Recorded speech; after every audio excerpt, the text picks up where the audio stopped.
modern dress code expectations have drastically changed since COVID-19 began in March of 2020.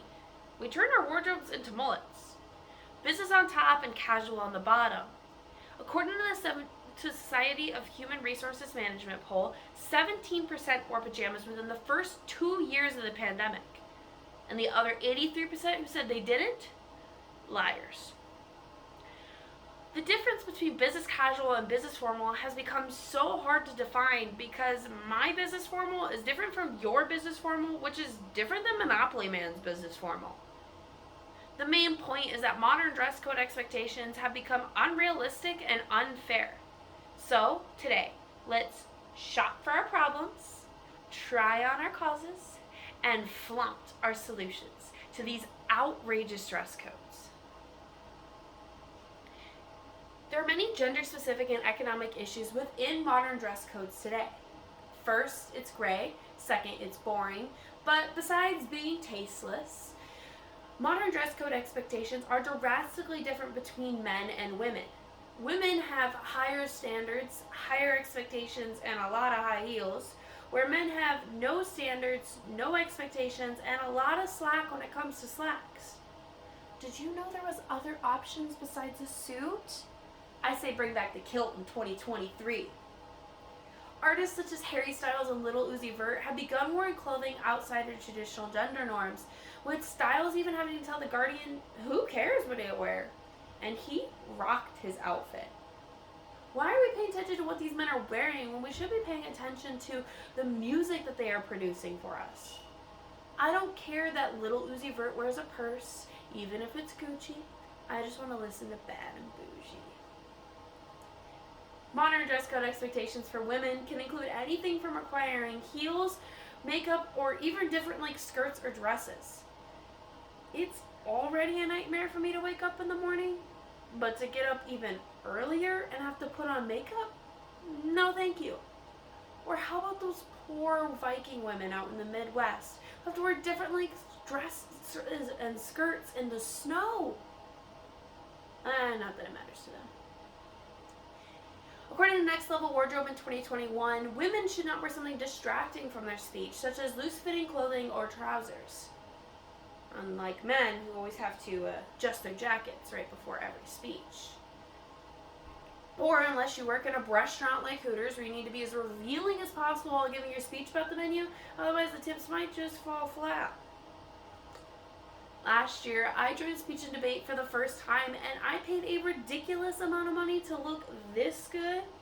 Hashtag woke up like this is such a lie. Most men probably just roll over and call it a day. According to CNBC in April of 2022, business professionals say to spend no more than 10% of your take-home pay on business attire. Yet, food prices have increased just as much.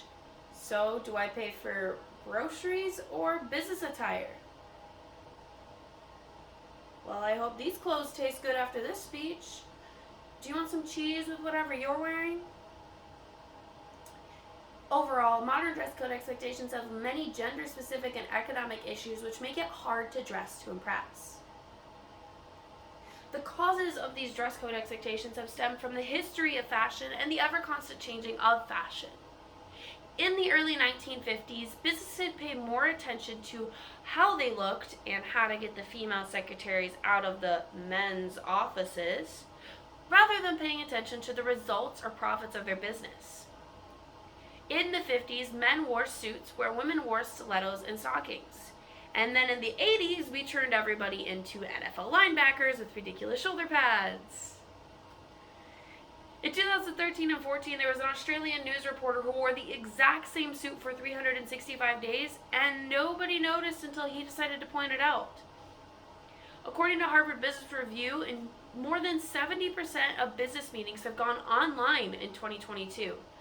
And despite not knowing what people are wearing, the work still got done. Now, other 30% of business meetings are happening in shady boardrooms where they, and I quote, dip their balls in cocaine and rub them all over each other. Thanks, Rick and Morty Season 2, Episode 2 for that fun factoid.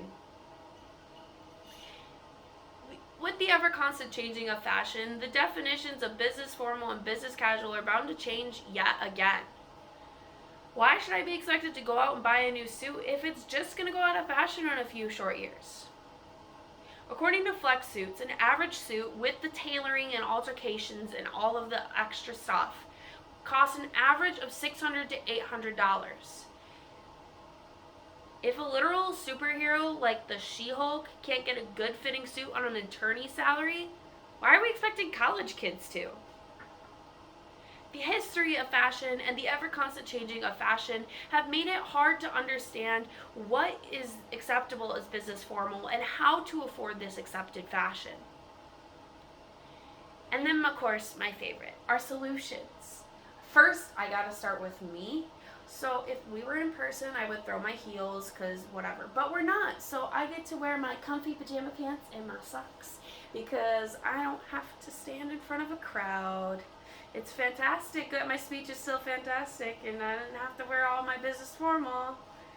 And then on top of that, the jacket. Is my jacket really necessary to complete my look? I don't think so. I'm tired of sweating my cocaine-free balls off.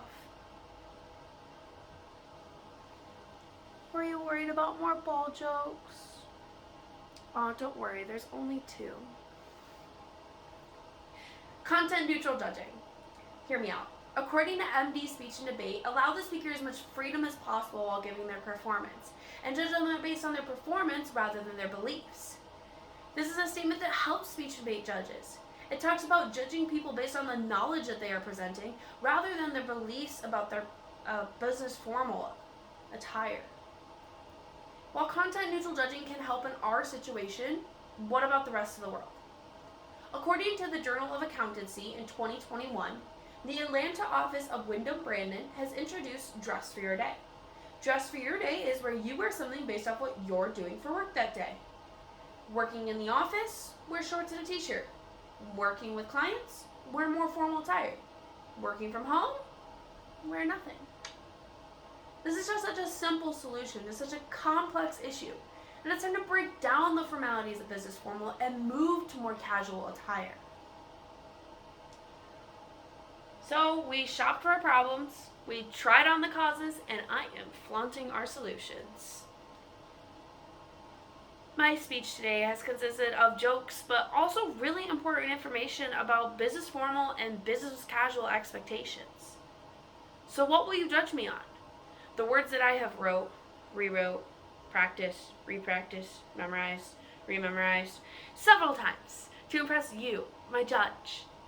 I urge you, don't pay attention to what speakers are wearing today.